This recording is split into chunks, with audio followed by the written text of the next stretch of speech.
Good afternoon প্রিয় ছাত্রছাত্রী, আশা করি তোমরা সবাই খুব ভালো আছো। আমি তোমাদের ভূগোল বিষয়ের শিক্ষক মানস স্যার। আমি আজকে চলে এসেছি তোমাদের যে অধ্যায় সম্পর্কে আমরা বিগত একটি ক্লাস ধরে আমরা আলোচনা করছিলাম, সেই অধ্যায়ের পরবর্তী অংশ আজকে আমরা আলোচনা করব। ঠিক আছে?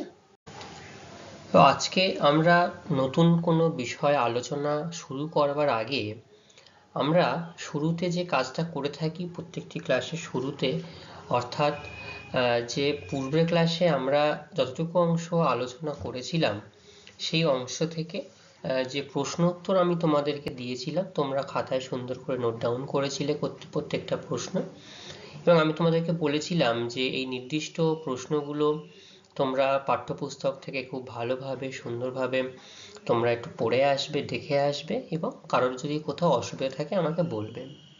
তো ক্লাসের শুরুতে তোমরা একটি প্রশ্ন সম্পর্কে তোমাদের একটু অসুবিধা হচ্ছিল, তো আমি সেগুলো তোমাদেরকে আশা করি সবাইকে বলে দিয়েছি। আর কারোর নতুন করে কোনো সমস্যা রয়েছে? খুব ভালো, আর কারোর কোনো সমস্যা নেই। তাহলে আমরা শুরুতেই যেটা প্রত্যেকদিন করে থাকি প্রশ্নোত্তর নিয়ে একটু আলোচনা করে নিই, দেখি কে কতটা ভালোভাবে জেনে এসেছে, কে কতটা ভালোভাবে বুঝে এসেছে, সেটা একটু আমরা যাচাই করে নিই। ঠিক আছে? তো আজকে যেটা জিজ্ঞাসা করব প্রথমেই, সেটা হচ্ছে যে বলো তো, এই নিরক্ষীয় অঞ্চলে রাসায়নিক আবহবিকার বেশি হয় কেন? কে বলতে পারবে বলো তো? আচ্ছা বলো।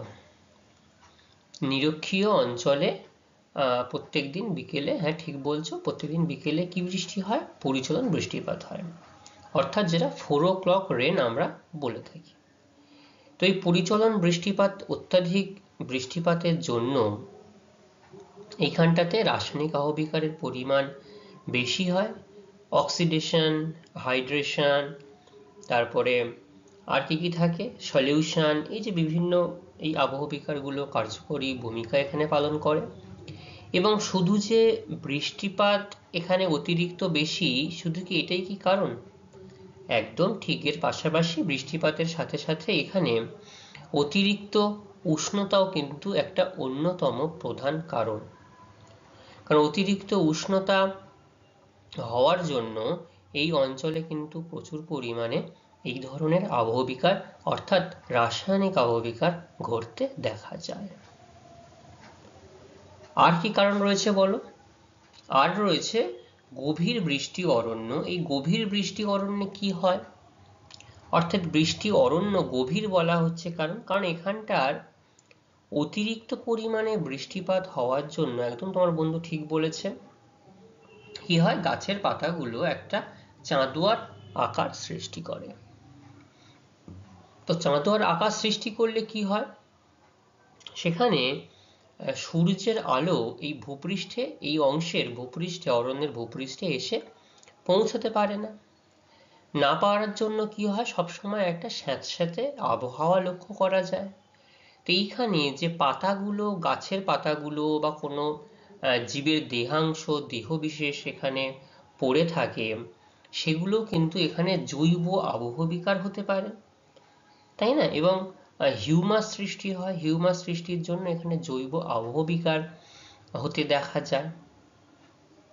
তাহলে এই কারণের জন্য নিরক্ষীয় অঞ্চলে রাসায়নিক আবহবিকারের পরিমাণ বেশি, বা রাসায়নিক আবহবিকার বেশি পরিমাণে ঘটতে দেখা যায়, তাই না? আচ্ছা, আর একটা জিনিস আমাকে বলো, যেটা খুব গুরুত্বপূর্ণ প্রশ্ন যেটা ছিল, যে মরু অঞ্চলে বৃষ্টিপাতের না হওয়ার জন্য এখানটায় কি হয় সব থেকে বেশি?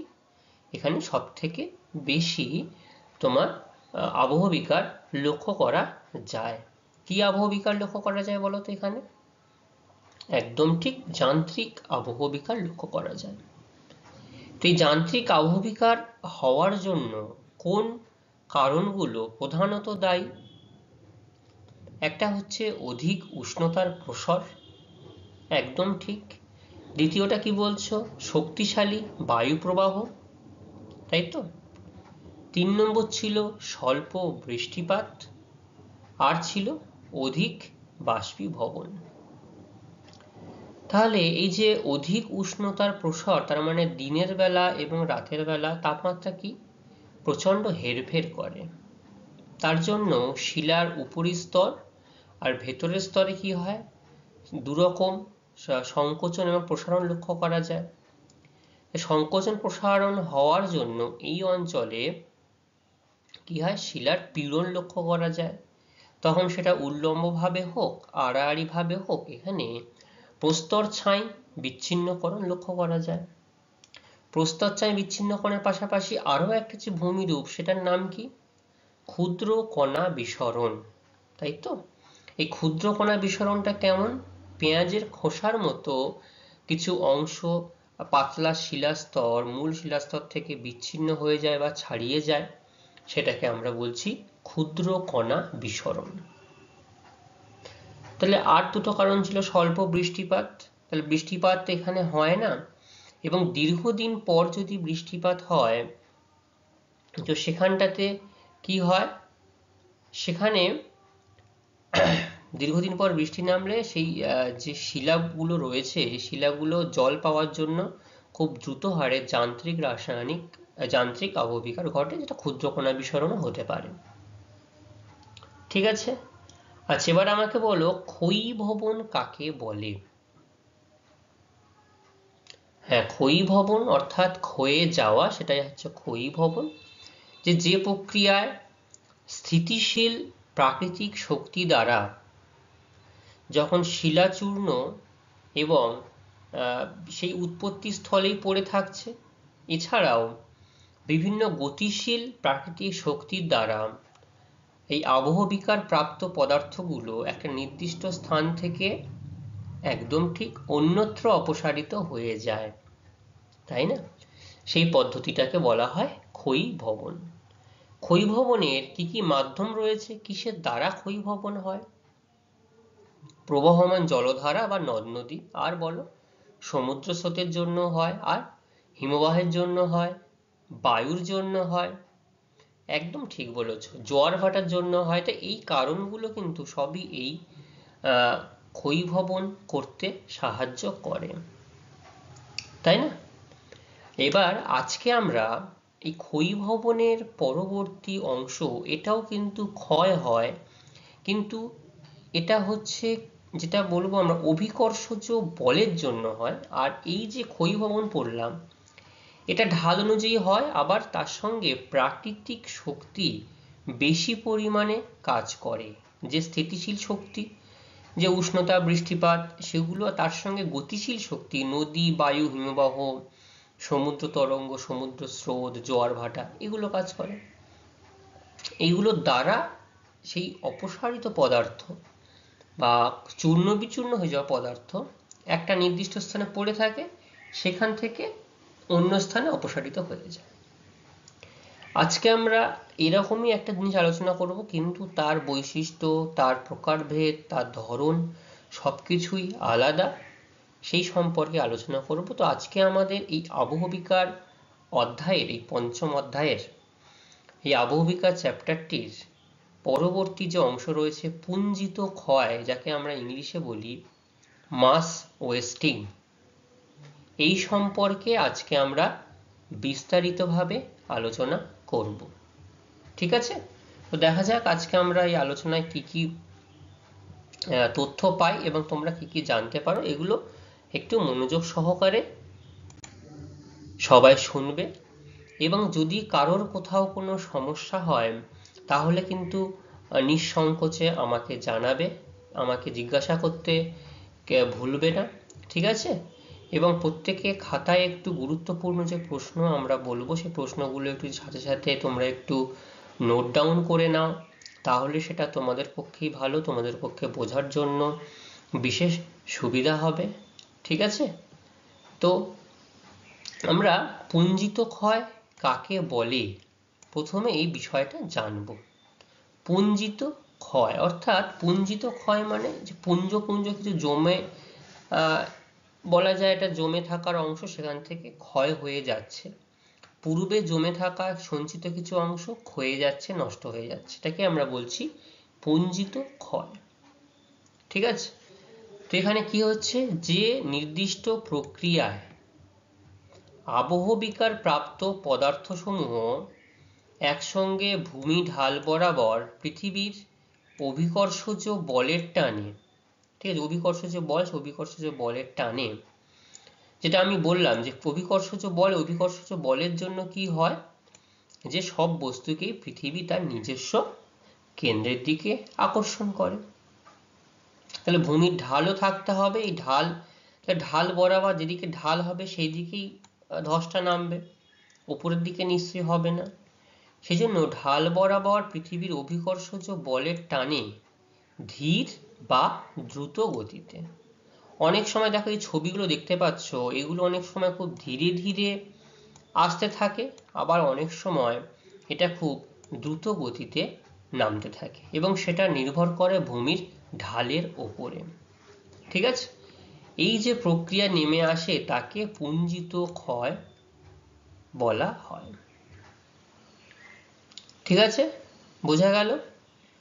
আরো একবার বলে দিই যে আবহবিকার প্রাপ্ত যে বিভিন্ন পদার্থ সমূহ যখন একটা নির্দিষ্ট জায়গায় পড়ে থাকে, কোথাও অপসারিত হয়ে যায় না, সেই পদার্থগুলো অর্থাৎ ক্ষয়জাত পদার্থগুলো যখন কিসের ঢাল বরাবর, ভূমির ঢাল বরাবর কিসের টানে নেমে আসে, অভিকর্ষজ টানে ধীর গতিতে বা দ্রুত গতিতে, ভেরি গুড, তখনই তাকে বলা হয় পুঞ্জিত ক্ষয়।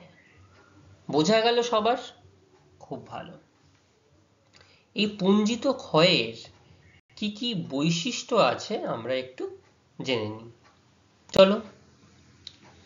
এই পুঞ্জিত ক্ষয়ের যে বৈশিষ্ট্যগুলো সেটা আমরা দেখো সংজ্ঞার মাধ্যমে আমরা কিন্তু বেশ কিছুটা বুঝতে পেরেছি, যে ঢাল বরাবর নেমে আসে, অভিকর্ষজ টানে নেমে আসে, আর কি কি আছে দেখি, ধীর গতিতে হয়, দ্রুত গতিতে হয়। তো প্রথম যেটা বলা হচ্ছে সেটা হচ্ছে যে উচ্চভূমির ঢালের মাটি শিলাস্তর ঢাল বেয়ে নিচের দিকে নেমে আসে। ঠিক আছে, এই উচ্চভূমির ঢাল, তাহলে উচ্চ পাহাড়ের কোনো উঁচু অংশ, এই উঁচু অংশের যে ঢালের মাটি ঢাল বরাবর শিলাস্তরের ঢাল বেয়ে নিচের দিকে ধীরে ধীরে নেমে যাচ্ছে। ঠিক আছে, এটা একটা বৈশিষ্ট্য গেল। তাহলে বোঝা গেল কোন দিক থেকে কোথায় শিলাস্তর নেমে আসছে। আমরা এটা তো সব সময় জানি যে কোনো বস্তু বা কোনো পদার্থ বা জল সবসময় উপর থেকে নিচের দিকেই গড়িয়ে আসে, নিচ থেকে কি উপর দিকে আমরা গড়িয়ে যেতে দেখি বা উপরে উঠতে দেখি? দেখি না সচরাচর। তাহলে ঢাল বরাবর উপর থেকে নিচের দিকে নেমে আসে। ঠিক আছে, আচ্ছা 2 নম্বর কি, অভিকর্ষ শক্তি হলো এর প্রধান মাধ্যম। অর্থাৎ অভিকর্ষজ টান যদি না কাজ করে বা না লক্ষ্য করা যায়, তাহলে সেই ঢাল বরাবর কিন্তু সেই পদার্থগুলো নিচের দিকে নেমে আসবে না। তাই অভিকর্ষ বল হলো এর প্রধান মাধ্যম। তাহলে এখান থেকে প্রশ্ন আসতে পারে যে এই পুঞ্জিত ক্ষয়ের প্রধান মাধ্যম কি, কি বলতে হবে আমাদের? অভিকর্ষ শক্তি। তবে জলের উপস্থিতিতেও পুঞ্জিত ক্ষয়ের মাত্রা বাড়লেও জল পুঞ্জিত ক্ষয়ের মাধ্যম হয় না।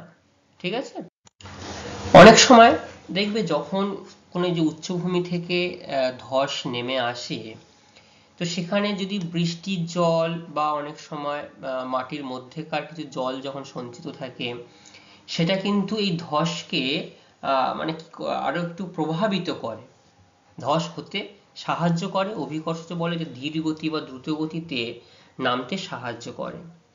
কিন্তু এই জল ওই নির্দিষ্ট শিলার মধ্যে অল্প পরিমাণ উপস্থিত থাকলেও এই জল কিন্তু পুঞ্জিত ক্ষয়ের মাধ্যম হিসাবে আমরা একে বিচার্য ধরব নয়, এটা আমরা গণ্য করব না। ঠিক আছে, অভিকর্ষ শক্তি এখানে প্রধান মাধ্যম। ঠিক আছে, এটি ধীর ও দ্রুত উভয়ভাবেই সংঘটিত হয়। কিভাবে সংঘটিত হয়? এটি ধীর এবং দ্রুত, অর্থাৎ অনেক সময় খুব দ্রুত হারে যদি ঢাল যদি খুব খাড়াই থাকে তাহলে স্বাভাবিকভাবেই ক্ষয়জাত পদার্থগুলো খুব দ্রুত হারেই নেমে আসবে, আর ঢালের পরিমাণ যদি কম হয় তাহলে ধীরভাবে নেমে আসবে। কোথায় লক্ষ্য করা যায়? সমভূমিতে কি ঢাল লক্ষ্য করা যায়? তাহলে এখানে কি পুঞ্জিত ক্ষয় হবে? হবে না। কোথায় হবে? পাহাড় বা উচ্চ ভূমি অঞ্চলে বা উচ্চ পার্বত্য অঞ্চলে এই প্রক্রিয়া সবচেয়ে বেশি কার্যকরী হয়।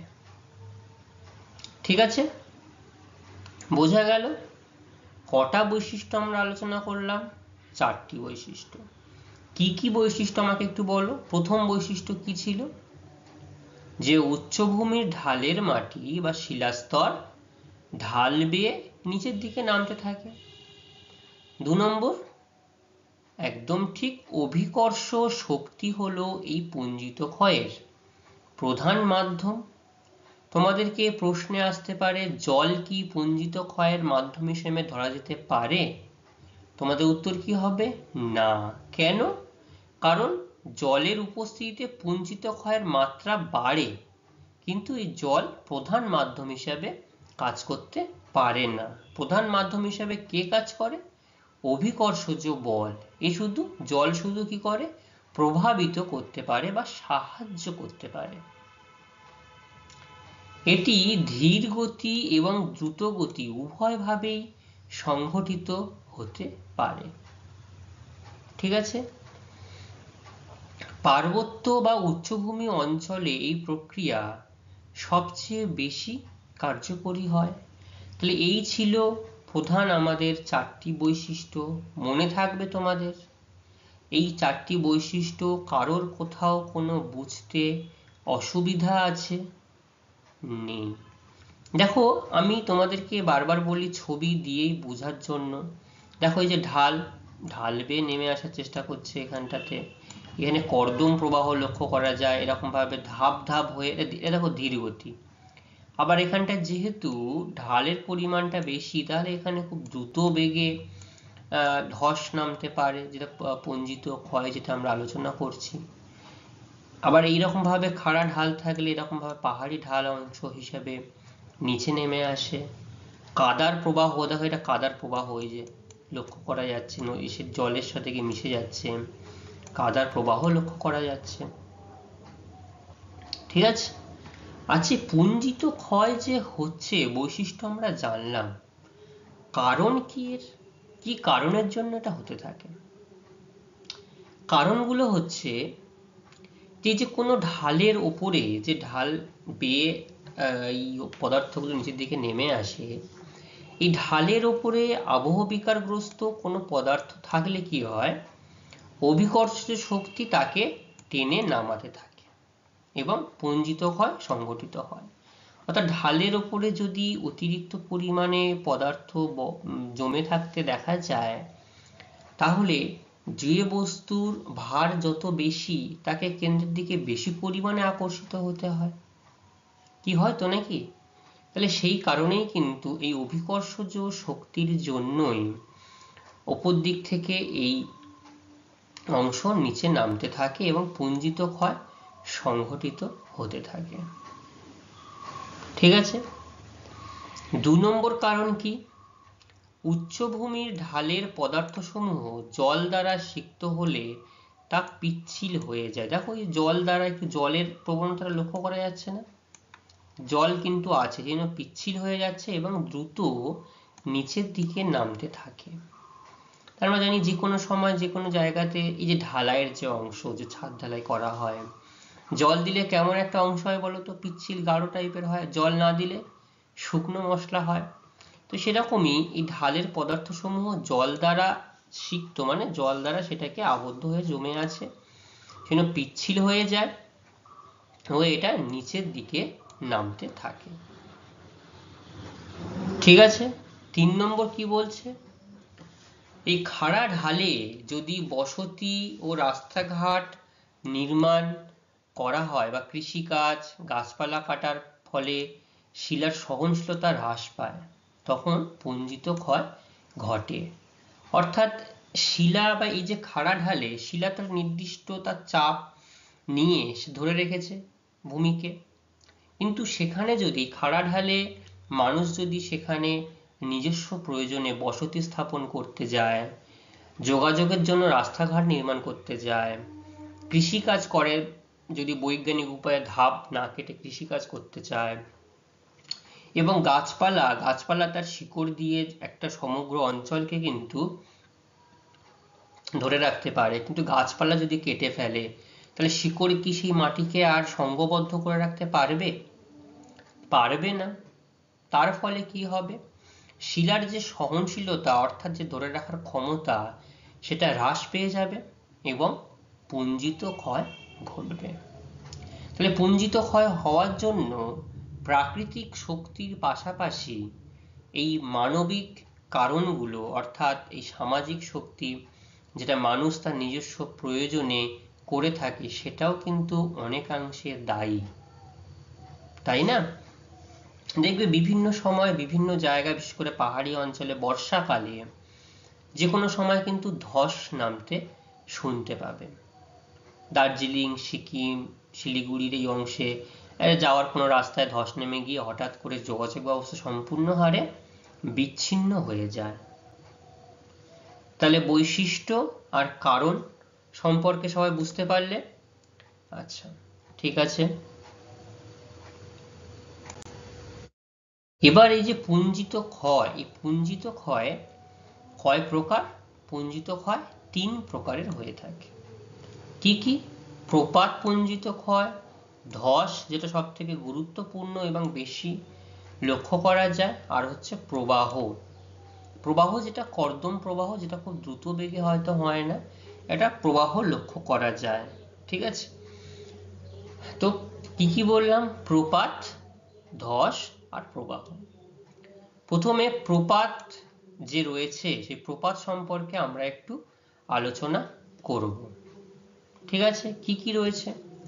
তা আমরা শুরুতেই জেনেছি যে অভিকর্ষজ বলের জন্যই ক্ষয়জাত পদার্থগুলো পাহাড়ের ঢাল বরাবর বা ভূমির ঢাল বরাবর নিচের দিকে নেমে আসে, তাই না? প্রপাতের ক্ষেত্রে কি হয় দেখো, এগুলো একটু ছবিগুলো খেয়াল করো।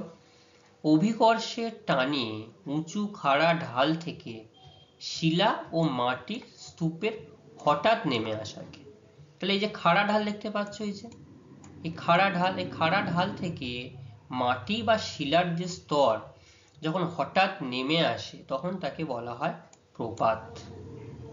আর এই পর্বত থেকে শিলাখণ্ডের পতনকে, অর্থাৎ এই যে পর্বত আমরা লক্ষ্য করতে পাচ্ছি, এই পর্বত থেকে এই যে শিলাখণ্ড অর্থাৎ রকফল, দেখো পাথর যখন পড়ে যাচ্ছে, বলা হয় প্রপাত। এবং নদী, সমুদ্র পাড়, উচ্চভূমি থেকে দেখবে নদীর যে বাঁধ দেওয়া থাকে, সমুদ্রের যে বাঁধ দেওয়া থাকে, সেই বাঁধে দেখবে অনেক সময় মাটি ধসে ধসে গিয়ে নিচের দিকে নেমে যায়। এই মাটি ধসে যাওয়াকে বলা হয় মাটি প্রপাত।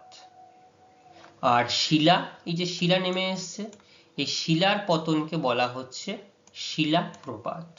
শিলাখণ্ডের পতনকে শিলাপ্রপাত, মাটির পতনকে বলা হয় মাটি প্রপাত। শিলা পতন কোথায় লক্ষ্য করা যায়? শিলাখণ্ডের পতন উচ্চ পাহাড়ি পার্বত্য অঞ্চলে হঠাৎ করে শিলাখণ্ড নিচের দিকে নেমে আসে। কার জন্য নেমে আসে? একদম ঠিক, অভিকর্ষজ বলের জন্য নেমে আসে, তাই না? আচ্ছা, আর এই মাটি প্রপাত কোথায় কোথায় লক্ষ্য করা যায়? নদী অঞ্চলে লক্ষ্য করা যায়, সমুদ্রের পাড় এবং উচ্চভূমিতেও, যেখানে মাটির উচ্চভূমি থাকবে। পাহাড়ের পাথরের উচ্চভূমি থাকলে পাথর নেমে আসবে, যেখানে মাটির উচ্চভূমি থাকবে সেখানে মাটি নেমে আসতে পারে, তাহলে তাকে মাটি প্রপাত বলা হবে, তাই তো? তাহলে বোঝা গেল প্রপাত এটা আমরা আলোচনা করলাম, যেটা শিলাখণ্ডের পতন হতে পারে বা মাটির পতন হতে পারে। 2 নম্বর রয়েছে ধস। ঠিক আছে, কিভাবে ধস নামে, কিভাবে ধস হয়? দেখো, এই হচ্ছে ধস নামছে, যেটা আমি তোমাদের আগে একটা ক্ষেত্রে দেখিয়েছি। এরকম ভাবে ধসের অল্প খানিকটা নেমে গেল হঠাৎ একটা উচ্চভূমি থেকে, নিচে খানিকটা জমে রয়েছে, আবার তার একটা স্তর রয়েছে, এবং স্তর হতে হতে হতে হতে নেমে আসে। এটা নেমে আসার পর আবার দেখা যাচ্ছে হঠাৎ করে এখানে যখন আর তার চাপ ধরে রাখতে পারছে না, তখন আরো দ্রুত বেগে ধস নামে। দেখবে যখন গ্রামের দিকের পুকুরে অনেক সময় যখন গভীর পুকুর যদি জল হঠাৎ করে তুলে নেওয়া হয়, তো পুকুরের পাড় থেকে এরকম মাটির ধীরে ধীরে ধীরে ধীরে ধস নামতে দেখা যায়, এটা সিঁড়ির মতো হয়ে যায়, দেখেছো? বাহ, অনেকেই দেখেছে। কেন হয় বলো তো? কারণ যে পুরোপুরি মাটির বা পাঁকের যে অংশ, নরম মাটির স্তরটা একসঙ্গে নামছে না, ধীরে ধীরে ধীরে ধীরে নামছে, সেই জন্য একটা ধাপ মতো স্তর হয়ে যায়। ঠিক আছে, তো কি বলা হচ্ছে ধস অংশে? বলছে যে পর্বতের উঁচু ঢালের শিলা ও মাটির স্তূপ মাধ্যাকর্ষণ শক্তির টানে আচমকা যদি দ্রুত গতিতে এই নিচের দিকে নেমে আসতে চায় বা নেমে আসে, তাকে কি বলা হয়? তাকে ভূমিধস বলা হয়। ঠিক আছে, তাহলে পর্বতের উঁচু ঢালের শিলা ও মাটির স্তূপ যখন কি হয়, কিসের টানে? মাধ্যাকর্ষণ শক্তির টানে আচমকা দ্রুত গতিতে নিচের দিকে নেমে আসে, তাকে ভূমিধস বলা হয়। ঠিক আছে, এটি কয় ধরনের? এটি 5 ধরনের হতে পারে। ঠিক আছে, আচ্ছা, অবতল ঢাল বরাবর শিলা মাটির স্তূপ ঘূর্ণায়মান চলনের সঙ্গে সঙ্গে নেমে আসে, একে ব্লক স্ল্যাম্প বলে, এই যে স্ল্যাম ব্লক। ঠিক আছে, কিসের অবতল ঢাল? এই যে অবতল ঢাল, এই অবতল ঢাল বরাবর শিলা যখন মাটির স্তূপ ঘূর্ণায়মান চলনের সঙ্গে নেমে আসে, এই যে ঘূর্ণায়মান চলনের নেমে, তখন তাকে ব্লক স্ল্যাম্প বলছে, ব্লক স্ল্যাম্প। দেখতে পাচ্ছ ব্লক স্ল্যাম্প? খুব ভালো। ফাটলের তল বরাবর বড় বড় শিলাখণ্ডের গড়িয়ে নেমে আসাকে রক স্লাইড বলে, যেটা আমরা আগে একটু দেখলাম রক স্লাইড, এই যে স্ল্যাম এখানে দেখতে পাচ্ছি। ঠিক আছে, রক স্লাইড হতে পারে। মসৃণ ঋজু রেখা ঢাল বরাবর যখন শিলাস্তর নেমে আসে, তখন ব্লক গ্লাইড বলা হয়। ঠিক আছে, আর প্রায় উল্লম্ব ভৃগুতটে আলগা শিলাচূর্ণ, অর্থাৎ খুব উল্লম্ব শিলাচূর্ণ যখন নেমে আসে, সেই মাটির স্তূপ বা ডেব্রিস হঠাৎ দ্রুত নেমে আসে, তখন তাকে ডেব্রিস ফ্লো বলা হয়। হচ্ছে ডেব্রিস ফ্লো। দেখো আলগা শিলাচূর্ণ হঠাৎ করে এরকম নিচের দিকে নেমে আসছে, ডেব্রিস ফল। এবং এই গড়িয়ে নেমে আসাকে ডেব্রিস স্লাইড বলা হয়। অর্থাৎ এটা নেমে আসে যখন আসে তখন ফ্লো বলছি, আর গড়িয়ে যখন আরো নিচের দিকে প্রবাহিত থাকে তখন তাকে ডেব্রিস স্লাইড বলা হয়। তাহলে ধস 5 রকমের আমরা দেখতে পেলাম, একটা ব্লক স্ল্যাম্প, একটা রক স্লাইড, একটা ব্লক গ্লাইড, ডেব্রিস ফ্লো আর ডেব্রিস স্লাইড। ঠিক আছে, মনে থাকবে। তাহলে ধসটা কিন্তু সব থেকে গুরুত্বপূর্ণ একটা অংশ। 5 ধরনের আমরা ধস এখানে দেখতে পাচ্ছি, এই ধসগুলোকে আমাদের কিন্তু খুব ভালোভাবে মনে রাখতে হবে। ঠিক আছে, এরপর রয়েছে প্রবাহ। কি কি প্রবাহ লক্ষ্য করা যাচ্ছে? তো একই রকমই জিনিস, যে অভিকর্ষের টানে ঢাল বরাবর আবহবিকারগ্রস্ত পদার্থ, অভিকর্ষের টানে এই ঢাল বরাবর আবহবিকারগ্রস্ত বিভিন্ন পদার্থ ধীরে হতে পারে বা দ্রুত বেগে প্রবাহিত হয়, এই প্রবাহকে প্রবাহ বলা হয়। সয়েল ক্লিপ হতে পারে, অর্থাৎ এই যে দেখো মাড ফ্লো কিভাবে নেমে আসছে, soil creep, talus creep, rock creep, solifluction, এগুলো ধীর প্রবাহ, ও আর্থ ফ্লো বা মাড ফ্লো, ডেব্রিস অ্যাভালাঞ্চ, এগুলো হলো দ্রুত প্রবাহ। তাহলে প্রবাহের মধ্যে আমরা 2-3টে ধরনের প্রবাহ দেখতে পাচ্ছি, যেটা একটা ধীর গতি প্রবাহ যদি বলা হয়, ধীর প্রবাহ পুঞ্জিত ক্ষয়ের, তাহলে কি বলবে? Soil creep, talus creep, rock clip, এগুলো আমরা বলতে পারি। ঠিক আছে, যেমন এই যে এইগুলো হচ্ছে। আর দ্রুত প্রবাহ আর্থ ফ্লো, মাড ফ্লো। এই যে মাড ফ্লো হচ্ছে দ্রুত গতির প্রবাহ, আর ডেব্রিস, অ্যাভালাঞ্চ এগুলো হচ্ছে দ্রুত প্রবাহ লক্ষ্য করা যায়। তাহলে এই পুঞ্জিত ক্ষয়ের কটি প্রকার ছিল? একদম শুরুতে ছিল প্রপাত, তারপরে ছিল ধস, 3 নম্বর হলো প্রবাহ। ধসেও যেমন 5টি ধস লক্ষ্য করা যায় বিভিন্ন মাধ্যম হিসেবে। আর প্রবাহ, এটাতেও আমরা দ্রুত গতি প্রবাহতে মাড ফ্লো দেখতে পাই, আর ধীর গতি প্রবাহতে বা স্লোতে আমরা কি দেখতে পাই? রক ক্লিপ বা ট্যালাস ক্লিপ আমরা দেখতে পাই, তাই তো? এই পুঞ্জিত ক্ষয়ের ফলে কি কি পরিবর্তন বা কি কি ফলাফল লক্ষ্য করা যায়? এই পুঞ্জিত ক্ষয়ের ফলে পর্বতের পাদদেশে ট্যালাস বা স্ক্রি গড়ে ওঠে। এই হচ্ছে স্ক্রি, দেখো ছোট ছোট পাথর খন্ড এখানে পড়ে রয়েছে, ঠিক আছে? এই টুকরোগুলো এখানে পড়ে গিয়ে নিচের দিকে কি জমা হয়ে থাকছে, যেটাকে আমরা ট্যালাস বা স্ক্রি বলতে পারি। কোথায় লক্ষ্য করা যাচ্ছে? পর্বতের পাদদেশীয় অঞ্চলে। কোথায় ছিল এটা? পর্বতের উপরিভাগ থেকে এগুলো অভিকর্ষজ বলের টানে পাদদেশে এসে জমা হচ্ছে, যেটাকে ট্যালাস বা স্ক্রি বলা হয়ে থাকে। ধস, সেই সঙ্গে হিমানি সম্প্রপাত সৃষ্টি হতে পারে। হঠাৎ করে যদি জল চলে আসে, ওই মাটি যদি বা পাথুরে মাটি যদি কোনো জায়গায় সে লক্ষ্য করা যায় জলে পড়ে, তাহলে হিমানি সম্প্রপাত হতে পারে, বা ভূমিকম্পের মতো প্রাকৃতিক বিপর্যয় কিন্তু সৃষ্টি হতে পারে। কারণ উপর থেকে যদি দ্রুত গতির বড় কোনো পাথরের চাই মাটিতে এসে যদি আঘাত করে, তাহলে ভূমিকম্প হতেই পারে, না হওয়ার কিছু নেই। তাহলে প্রথমে কি পড়লাম আমরা? ট্যালাস বা স্ক্রি গড়ে ওঠে, ভূমিকম্প হতে পারে, আর তার সঙ্গে সঙ্গে হিমানি সম্প্রপাতও হতে পারে। ভূমি ঢালের ব্যাপক পরিবর্তন হয়। তাহলে এই যে অংশটা দেখো, এখানে ঢালটা কিন্তু অনেক সময় খাড়া হয়ে যেতে পারে, আবার তার সঙ্গে সঙ্গে এই উচ্চভূমির উচ্চতার পরিবর্তন হতে পারে। এখানটা একটা গর্তের সৃষ্টি হতে পারে, দেখো গর্ত হয়ে গেছে, কেন মাটি আর পড়ছে না, এখান থেকে গর্ত সৃষ্টি হয়ে গেল। তাহলে ভূমি ঢালের পরিবর্তনও লক্ষ্য করা যায়।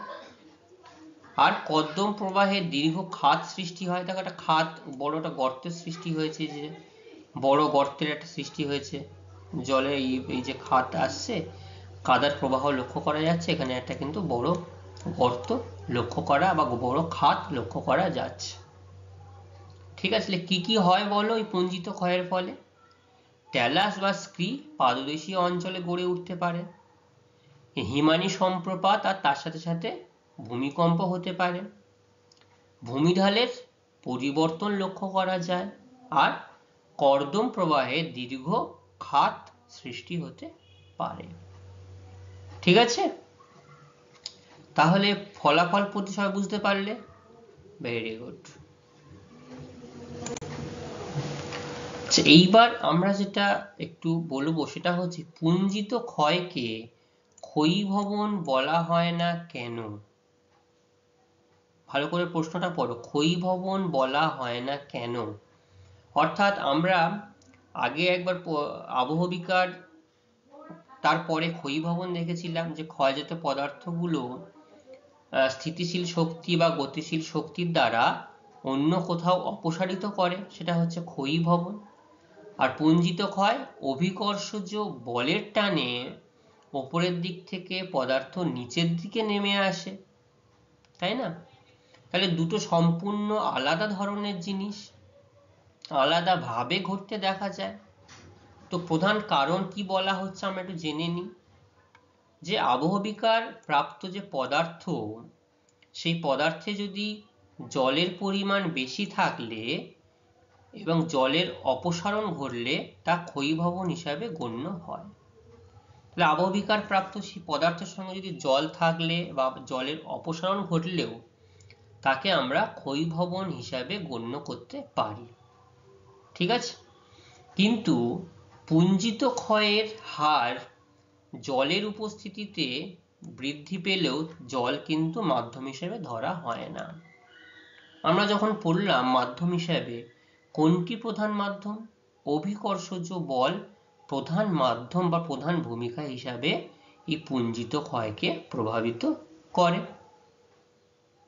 তাহলে এই আবহবিকারের সঙ্গে জলের সম্পর্ক থাকলেও জলকে ক্ষয়ীভবনের মাধ্যম হিসাবে গণ্য করা যেতে পারে, কিন্তু পুঞ্জিত ক্ষয়ের ক্ষেত্রে জলকে প্রধান মাধ্যম হিসাবে আমরা ধরব না। প্রধান মাধ্যম হিসাবে কাকে আমরা ধরব? প্রধান মাধ্যম হিসাবে আমরা ধরব এখানে অভিকর্ষজ বলকে। ঠিক আছে?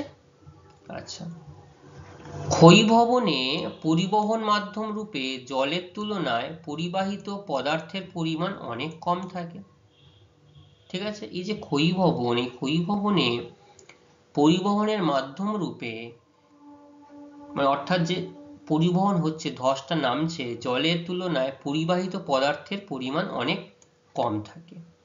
কিন্তু পুঞ্জিত ক্ষয়ে জলের চেয়ে অপসৃত শিলা, অর্থাৎ এই যে পুঞ্জিত শিলা বা চূর্ণ বিচূর্ণ শিলা, মাটির স্তূপের পরিমাণ অনেক বেশি থাকে, তাই না? কারণ ক্ষয়ীভবনে তো পরিবাহিত পদার্থ একটু কম থাকে, সেখানে জল যদি থাকেও বা জলের থেকে ওই পদার্থগুলো কম থাকে, কিন্তু পুঞ্জিত ক্ষয়ে জলের থেকে অপসৃত শিলা, অর্থাৎ যে শিলাগুলো এই যে ধস হিসাবে নেমে আসে, আর মাটির পরিমাণ অনেকটাই বেশি পরিমাণে থাকে।